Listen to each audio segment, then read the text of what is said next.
Now, a key player in developing foreign policy towards Turkey, and the lead negotiator, in fact, with Turkey, was a diasporan Armenian by the name of Giray Libariti.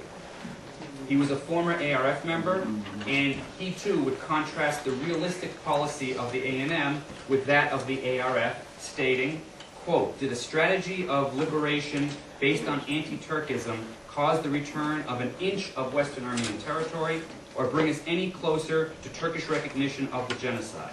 Unquote. This line was useful to the A&M because Washington, the powers that be in Washington, also was pressing the Armenian government to de-emphasize the genocide issue in order to gain normal relations with Turkey and for Armenia to take part in the famous Baku-Ceyhan oil pipeline going from Azerbaijan to Turkey. Libaredian further stated that neither the genocide nor its recognition should serve as the basis for Armenia's foreign policy and relations with Turkey. This is the lead negotiator's position. Now, I don't think I need to editorialize about what I might think of that particular policy, but I think it is important to state that despite all these concessions made by the Bedrosian government, this policy that they carried out for several years of normalizing relations with Turkey at almost any cost completely failed. Proof is in the pudding. Rather than showing any flexibility, Turkey set as their preconditions to diplomatic relations with Armenia the explicit abandonment by Armenia of any territorial designs on Turkey, abandonment of allegations of Turkey's culpability for the genocide of Armenians, genocide in quotes, of course, and solution to the Karabakh issue. These were all preconditions set by Turkey where Armenia was bending over backwards. Even a little bit of flexibility by Turkey could have helped legitimize the A&M's new approach, new realism. And many Armenians, including the current president, Robert Kocharyan, believe that Bedrosian's policy turned out to, in fact, be counterproductive to the aim of getting relations because it gave the clear impression to Turkey that Armenia was desperate and thus was ready to accept almost any concession to get normal relations and a lifting of the blockade. On top of that, the position of Armenia acting almost in the position of begging Turkey for relations was humiliating to the people of Armenia and of the Armenian diaspora. And yet, Mr.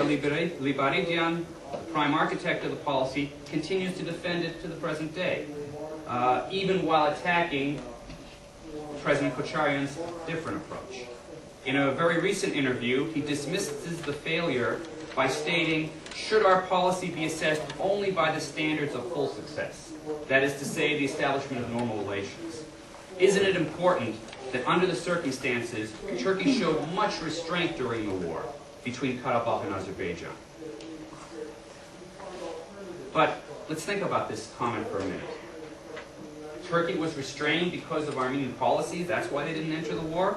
Is that the reason why Turkey did not intervene when the Armenians of Karabakh were fighting against Azerbaijan? Or perhaps could it be that when the president of Turkey, Turgut Özal, threatened war in 1992, the commander of Russian forces, Marshal Shaposhnikov, publicly announced that should one Turkish soldier cross the border, it would lead to World War III? I leave it to you to decide which had more impact on the Turkish government policy.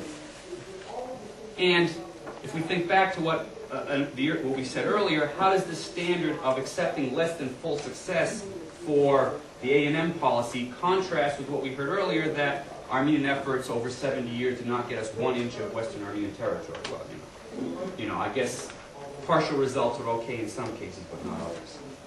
And in fact, Libaredian's defense of the A&M policy goes so far as to try to shift some of the blame for its failure from Turkey to the people of Karabakh, when he states, "It is not all Turkey's fault. Our occupation of Azerbaijani territory, especially beginning with Kelbajar, was the major factor in that failure.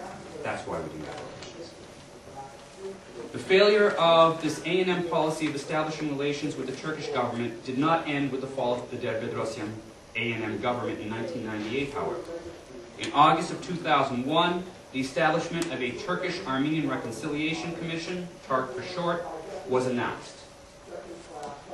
This is our second example of attempted dialogue.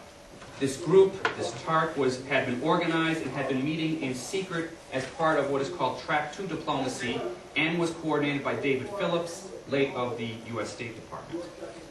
Now, Track 2 diplomacy is supposed to bring together members of civil society, not governments, to establish dialogue and relations where government-to-government relations do not exist. In theory, this makes sense. But once we look at the details of the TARC, we see that the reality of TARC is not even in the same ballpark as the theory of what Track 2 diplomacy is supposed to be. If you look at the 6 initial Turkish commissioners of TARC, 3 were retired foreign service officers, including a former foreign minister. 1 was a retired Air Force general. Not only are these individuals indistinguishable from the Turkish government, and this is supposed to be non-government, at least some are in fact part of the deep state military apparatus that has been shown to control the levers of power in Turkey, no matter what government might control, what party might control the government and might control the parliament. Well, let's look at the Armenian commissioners.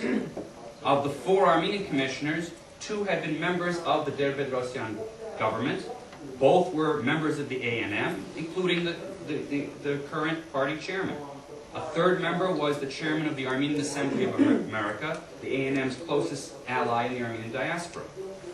Thus, the Armenian commissioners represented only one slice of civil society in Armenia or in the diaspora, and thus the supposed Track 2 diplomacy between the Turkish civil society and Armenian civil society was little more than an attempted continuation of the failed policy of the ANM government to establish dialogue with the Turkish government. Only now it was sponsored by the State Department. Maybe the first one was sponsored by the State Department too. I'll leave that to you to analyze as well. But despite the financial and institutional backing of the State Department, TARC quickly faced withering criticism, both in Armenia and the Armenian diaspora. Much of this criticism stemmed from the membership of the Commission, from both the Turkish and Armenian sides, as well as the questionable motives of the State Department, and especially this Commission's, this TARC's avoidance of discussion of the issue of the Armenian genocide. Many of these misgivings that were expressed came to be justified, particularly when the existence of an Armenian-Turkish dialogue was used as a primary argument by opponents to head off Armenian genocide resolutions when they were introduced in the United States Congress, as well as in the European Parliament's report on Turkish accession to the European Union. This latter case is particularly significant because we've always known it's been difficult in the U.S. Congress, but there had been long-standing support in the European Parliament, dating back to 1987, and as recently as 2000, for resolutions placing conditions on Turkey's admission into the European Union, including recognition of the Armenian genocide and lifting the blockade. Now, again, I'll leave it to you to decide, could it possibly be a coincidence that TARC came to life just 3 months before the European Parliament was about to adopt new resolutions on Turkey's EU accession? 3 months before. Sure enough, it comes to life in July. In October of 2001, the issue was voted in the European Parliament, and all mention of recognition of the Armenian genocide had been erased from the resolution. And they explicitly said TARC was the reason. It was explicitly linked, this removal was explicitly linked to TARC, and the reason given for this being excluded was to, the genocide being excluded was to avoid preempting the work of the newly established commission in arriving at a common understanding of the past. That's why they removed it. I believe it's very clear, I believe it'd be clear to everyone, that there was preemption, but preemption was in reverse. The establishment of TARC had preempted discussion of genocide with in the European Parliament. In the end, as we know, TARC was forced to address the issue of the Armenian genocide, and in fact this would lead to the directly to the dissolution in the end of the TARC, although maybe that's only for the time being. It's come to life once before, back to life. In response to the repudiation of TARC by a large majority of the Armenian community worldwide, its supporters directed their fire at the Armenian Revolutionary Federation. The ARF had led the opposition to the State Department initiative and was now branded as refusing to speak to Turks. Putting aside the political motivations, a legitimate question is raised. If TARC was the wrong kind of Armeno-Turkish dialogue, what's the right kind? One of the purposes of having this panel on Armeno Turkish dialogue is to attempt to start addressing this very question. If the Turkish commissioners of TARC were inappropriate because of their direct connection to the Turkish deep state, who are the alternatives? If the Armenian commissioners of TARC were the favorites of the State Department and not representative of the Armenian community, who are the better representatives, and how do they avoid the partisan pitfalls? If TARC was part of the State Department agenda to cause divisions within the Armenian community and to blunt the momentum of international Armenian genocide recognition efforts, how can future dialogues avoid being co-opted by the Turkish government, the American government, or perhaps even an Armenian government for their own purposes? These are all valid questions that I believe arise from the history of attempts at Armenian-Turkish dialogue. And my last comments will be to try to attempt to answer some of these questions by looking at the only public attempt at Turkish-Armenian dialogue that has shown some real results, and this was, as Mark referred to, in the dialogue among some academics. And the reason this dialogue has been working is because even though not all the Turkish academics in it use the genocide word, none of them were deniers, as Mark pointed out. This had been the case in the prior two cases, whether it's TARC or the Turkish government dialogue. The Turkish members were all not only outright deniers, some of them were virulent deniers of the Armenian genocide. So in the case of the academic dialogue on this most contentious and I would say most important issue, at least they are beginning with some common ground. This is critical. If you don't have common ground, dialogue is just a show. The results of this academic dialogue are seen in the ongoing listserv electronic dialogue, in the active stance taken by some of the key Turkish academics that began in this group, who Mark named, and of course most recently in the Istanbul conference. Now, this conference was definitely a step forward, a step in the right direction, but certainly it is not ideal. Although the organizers of it clearly are trying to get Turkish societies and Turkish government to stand up to its history, we need to make sure we be careful of, as far as other participants, and make sure none of the others might not be doing the work of the Turkish state. I mean, you know, they're not just listening in, I'm sure they're also sitting in, and we've always got to be careful of that. But as Mrs. Zarakolu also mentioned, a key issue here, and what has begun because of this academic dialogue, was the beginning of the education of the Turkish public. They, hearing from Turkish academics about the Armenian genocide, or that they are meeting to discuss the Armenian genocide, this is starting a discussion in Turkey by Turks of the Armenian genocide, and this is really the only way there's ever going to be any way to overcome the opposition of the Turkish deep state to discussion of the Armenian genocide. Very quickly, there have been a couple of drawbacks. I mean, we can't say the academic dialogue has been ideal. I would have to note that some of the Armenian participants initially, I believe, conceded too much without documentation or researching the issue, declaring that the decision to commit the genocide wasn't taken until February of 1915, in order to, I guess, to make the other Turkish participants more comfortable. I don't think it was necessary without researching to concede that from the beginning. Also, some of the participants criticized other Armenian academics who didn't take part from the beginning, because they wouldn't make similar concessions. And I don't think you need this kind of attacks because they're not following your lead. The proof, in fact, that you don't need to concede on the genocide issue in order to start a dialogue between Armenian and Turkish academicians actually comes in the person of one of the Turkish academics who were key in it, Taner Akçam. Taner Akçam is one of the key players, and yet, who did he first initiate his dialogue with? It was with Vahak and Dadria.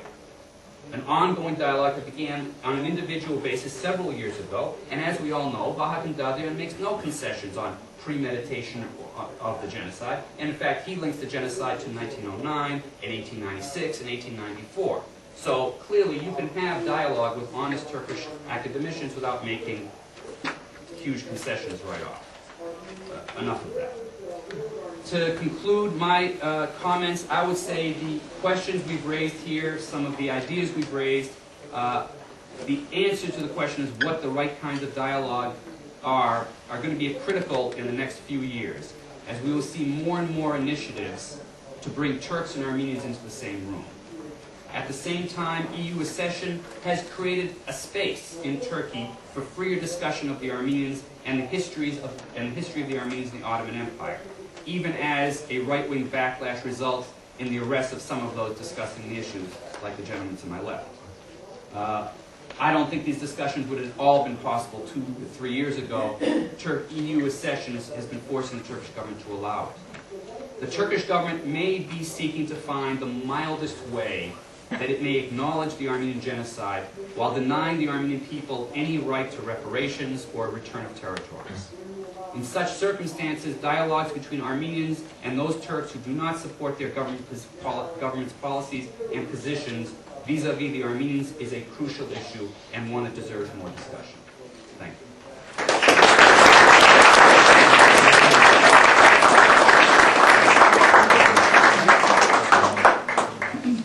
I'd now like to open it up to any questions anyone would have of any of these panelists. First of all, thank you all very much. It was very interesting. I have a question for everyone. It speaks to a question that you asked, which was, what's the right type of dialogue? And so my question is, what's the point of dialogue?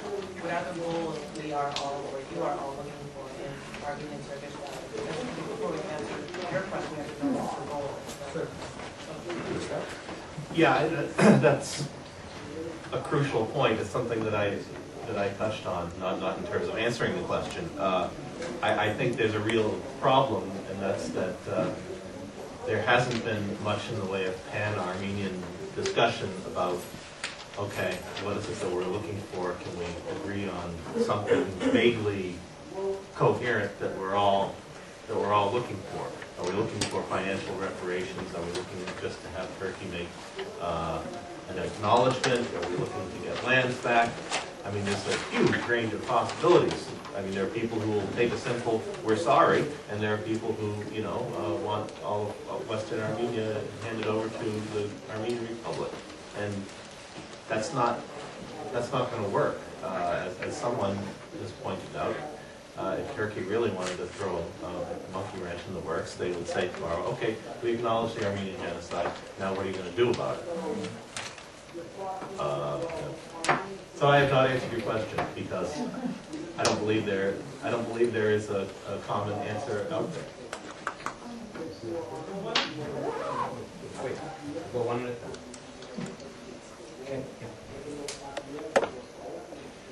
There is a mentality for the official Turkish side.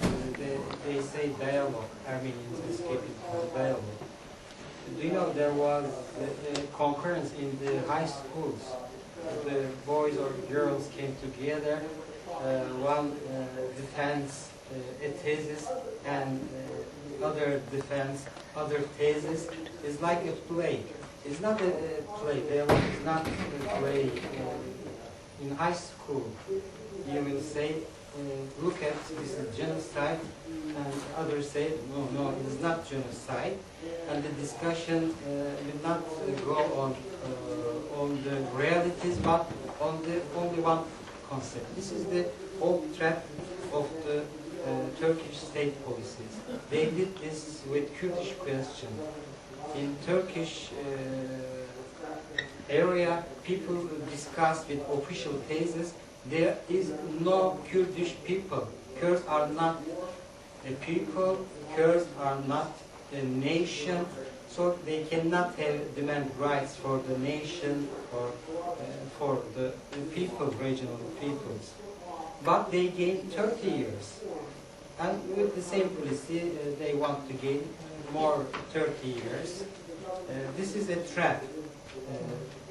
The dialogue must be on the research area with specialists taking different parts of the reality, and I believe both sides can learn and search very productively together on the reality. I don't know if there is last word. I'd like to say some words also. Okay. So dialogue must not be a trap instrument to prevent real dialogue. I would briefly just add to that. I mean, one of the purpose is to find common ground, whether on an academic basis or a cultural basis or whatever else. In order to get, if you can find the common ground of the Turks who will accept the existence of the genocide, the need for justice, etc., then all of a sudden you've got the individuals who are going to be able to educate the Turkish people. I would say that's, if you want to talk about a short-term goal, that's probably the short-term goal of dialogue. The other things, it becomes the much more complex question, but I think it's something we need to start discussing. Right there. You talked a lot about members of the ANM and the leaders of the ANM as ideologues, using that term repeatedly. And since Well, can I stop you for one moment? I wasn't talking about the leadership. I was talking about the people who presented the ideology of the ANM. I didn't For necessarily. example, other people in that circle. And since an ideologue by definition, an ideological thing is something where you, by definition, have an intractable goal and you make decisions according to that goal. And in fact, the ANM was respected by a lot of people for being strongly anti-ideological in its openness toward Turkey at that critical juncture in diplomatic relations. I wondered if you could detail why you keep calling them ideologues and why there's that suspicion that you have about their approach toward Turkey at that point in time. Okay. Well, firstly, I don't know if having an openness towards Turkey defines as non-ideological. Particularly when you consider that, let's consider the impact of Washington. Who was pressing for Armenia to be in dialogue and get closer to Turkey and not closer to, say, Russia and Iran? At this time, there was a clear, the breakup of the Soviet Union had taken place, and there was a clear competition within all the former Soviet republics. What is going to be your ideological connection? Are you going to join the North-South axis of Russia and Iran, or are you going to join an East-West axis of Turkey, Turkey, Azerbaijan, and Washington? So I would say it's either way. You can't say one is ideological, the other is non-ideological.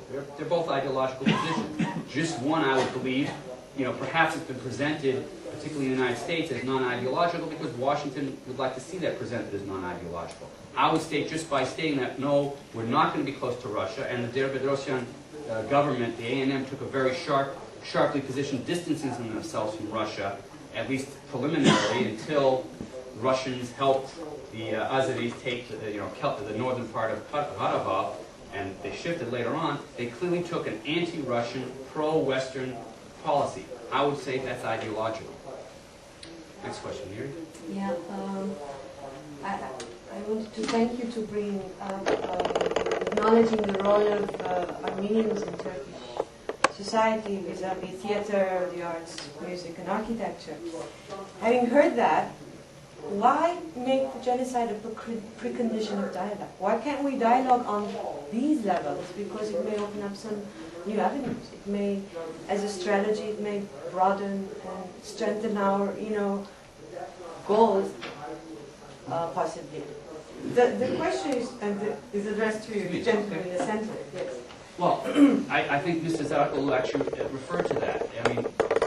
Even though you're discussing a separate issue, Armenian art, the genocide, Armenian artists since the genocide have had an impact. But beyond even that, the issue is how, as Mr. Zakulu stated, how do you have an honest dialogue with someone who tells you the sky is red, the sky is purple?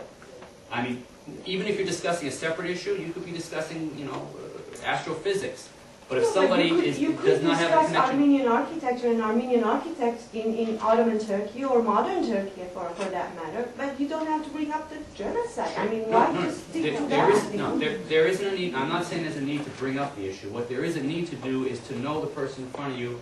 It has a common basis of understanding that they are at least approaching it from an honest basis. When you have someone who, very likely, if they are denialists, probably have a connection to the Turkish government, you immediately have to question their motives, and that I think is the obstacle. I'm not saying let's not have dialogue on cultural issues. Certainly we need to, but you need to be a little cautious going into it, that you don't helter-skelter go into it, because the person in front of you might be fine, but the person in front of you might also be part of a political plan, and you need to at least figure out where that person is coming from.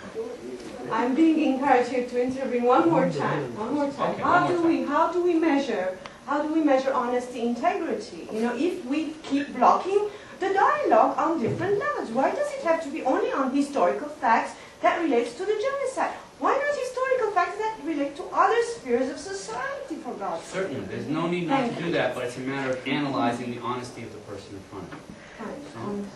Considering your experience, I want to ask the expert, what do you think the dialogue or the recognition should be down the line in 5 or 10 years? Can you repeat the question? Where do you think we're going? The question is, where do we think the issue of dialogue will be in 5 or 10 years? But specifically on radio issues, because they are sensitive. Sure.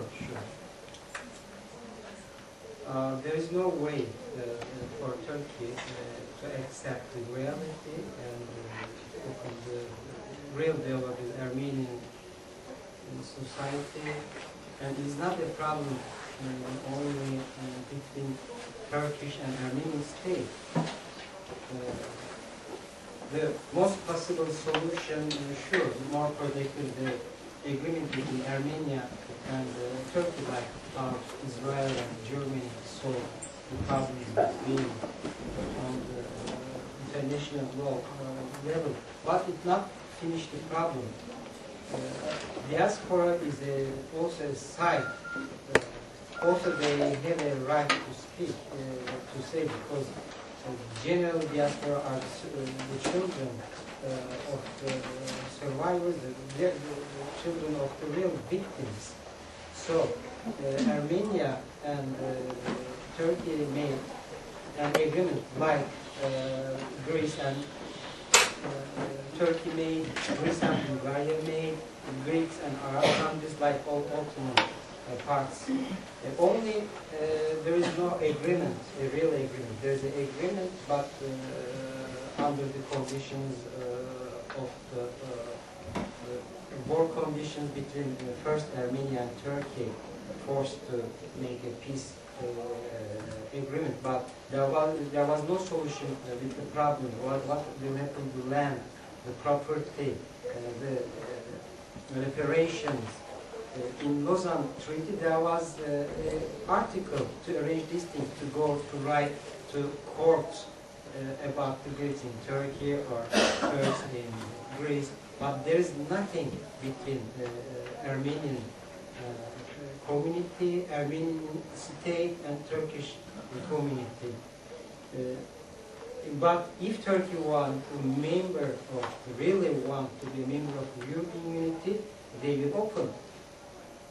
Armenia may, Turkish people were stupid. Their Petrosyan was great chance to close this discussion, but they exposed themselves very strong, and little Armenia saw little. But diaspora became the voice of the little Armenia at the end. The time I witnessed, I gave a conference in 1996 in Paris, and Hurach editor asked me, what are you thinking about the policy of Armenia not to discuss genocide? I said, I cannot say I understand Armenian position between Azerbaijan and Turkey, close the borders. What can they do? I cannot discuss their policies, but for me, an intellectual, genocide is a topic to discuss a Turkish human rights activist. This is a bit forward-looking question. What has this part got to do with quote unquote the left? Well, I would, this particular, I believe it has to do with the left. The answer to the question, what is the right kind of dialogue? When you look in Turkey as to who are the individuals, and I believe Mrs. Akol will back me up on this, who are the individuals who acknowledge the genocide? Who are the human rights activists who fight for Kurdish rights and Armenian rights within Turkey? You'll find they all come from the political left. And that as soon as you move away from that, even if somebody in Bülent Ecevit might be the head of a quote-unquote leftist party, it's not really left. All the parties that are denialists, all the parties connected to the government, all are center and center-right and far-right and extreme far-right. So I would make that as the connection. Yes, Jenny? how do you encourage dialogue between Armenians and Turks, yet not to the mainstream or to the outside perspective, implicate the history and create situations such as the lawsuit in Massachusetts or the PBS denial panel? How do you make it so that there's dialogue, yet not implicate the history and create the perception of the debate?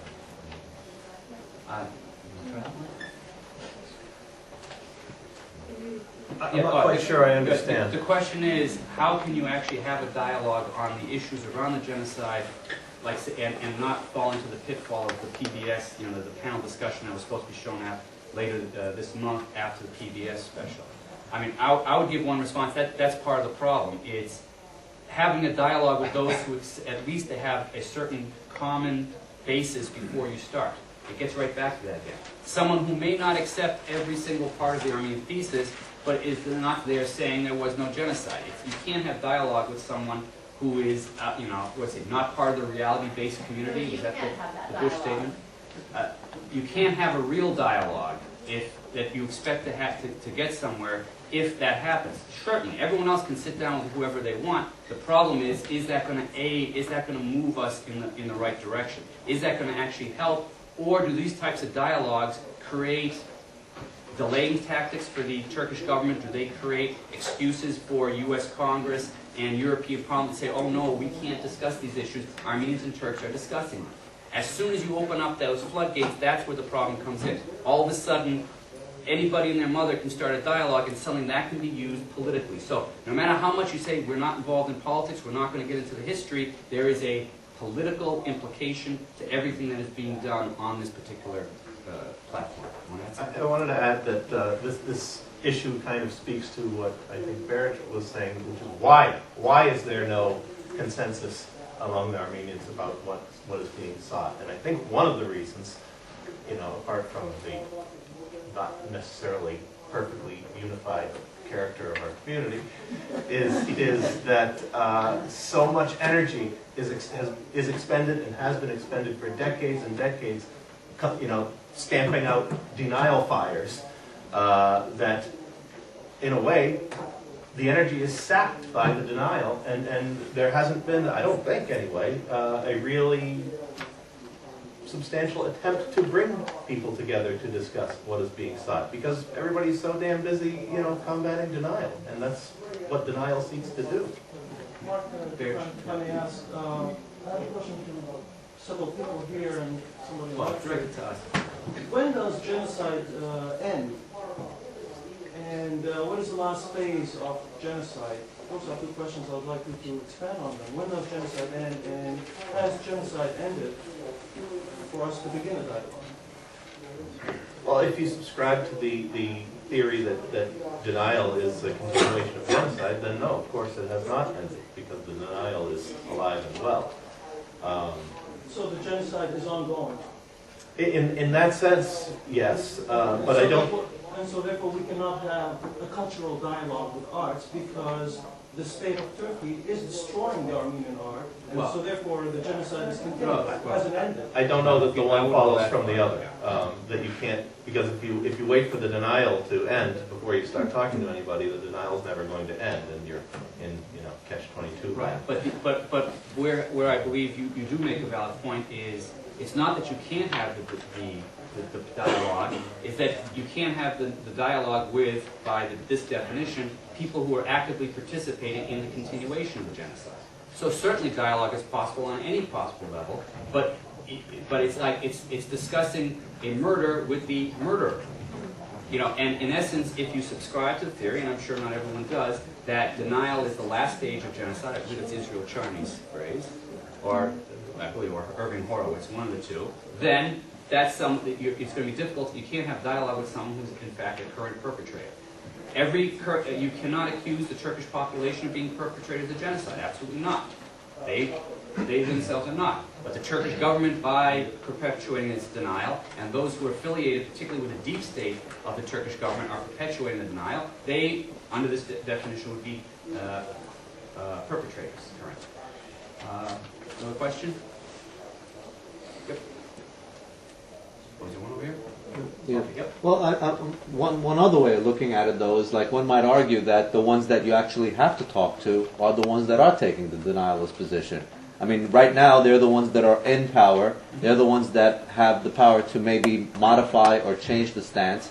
And the question is, can one look at it that way as like maybe those are exactly the people you should be discussing things with? Because yeah, that's their position now. Is it guaranteed that it's going to be their position forever? I talked about the trap. The Turkish official position to use genocide to make a trap. And also this position blocked Armenians in 1915, and it means the continuation of the genocide, because Armenians, it became a main part of the Armenian identity. It's very dangerous because the Turkish state blocked 1915 Armenian population, so nothing important, the culture, painting, other, but Armenian people survived. So these areas are also very important part of the Armenian identity.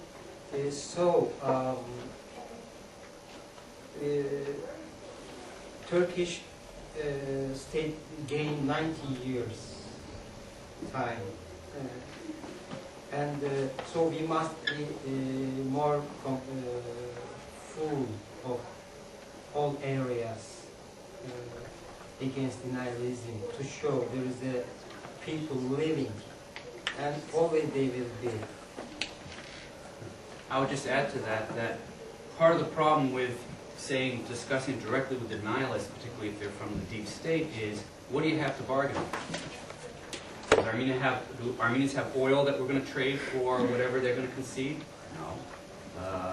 What do we have? I mean, the only thing when you sit down with a denialist and say, well, we're going to start dialogue, let's start negotiating, whatever else, the only thing you have to trade is lessening the recognition of genocide, lessening your demands around the genocide. So you're starting from a zero-sum game. So yes, those are the people who are going to be able to make, who can make the decision, but no dialogue with Armenians is going to change their mind.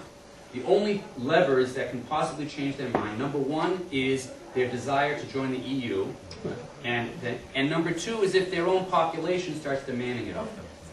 That's the key. When the Turkish population starts saying, government, I don't buy this anymore, government, you're hurting us by continuing this, that's the only time something's going to change. And that's why you need to find the forms of dialogue that will allow that to happen.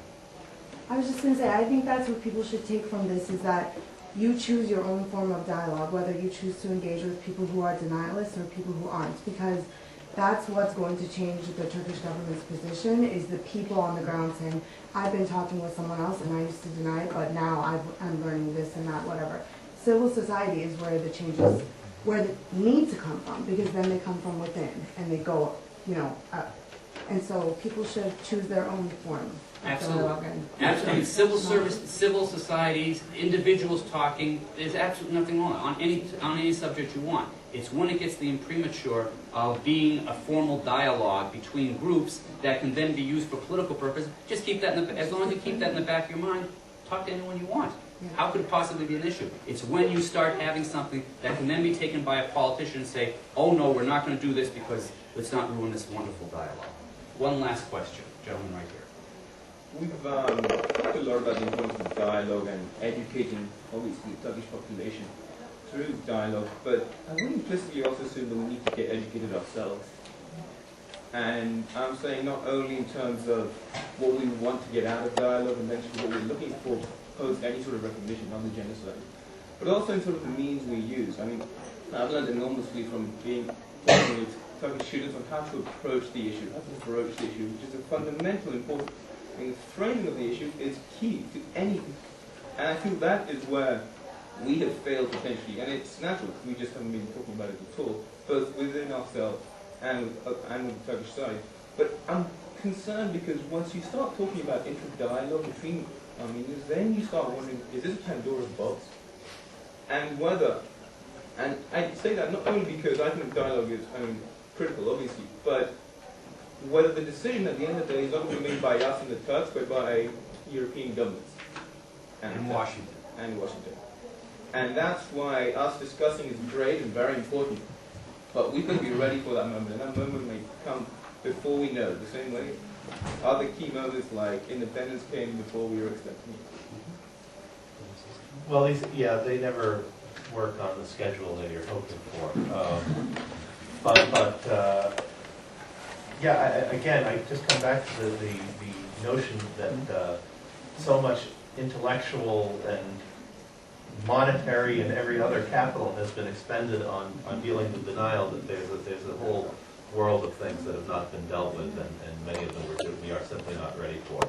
And how you manage to juggle continuing to stave off denial and coming to a consensus on what's looked for, and the things that you're talking about with the resources that we have, frankly, it's difficult. And I also, your points are very well taken, and it again addresses Mrs. Akolu's point as far as dialogue is wonderful, but don't fall into the trap of the Turkish government of let's talk for 50 years that we'll never, there won't be any Armenians that have to bother us ever again and ask for anything from us again. I would give the last concluding comments to Mrs. Akolu, and then I'll say 2 words.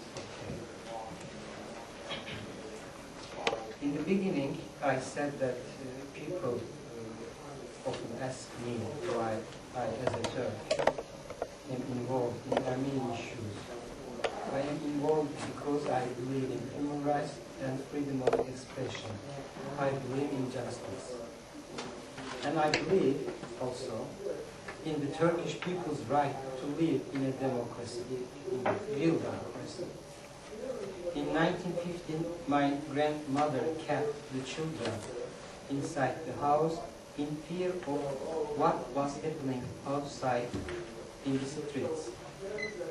I believe it's time for Turkish citizens to open the door to go outside to see what happened then and to see what is happening now. Thank you.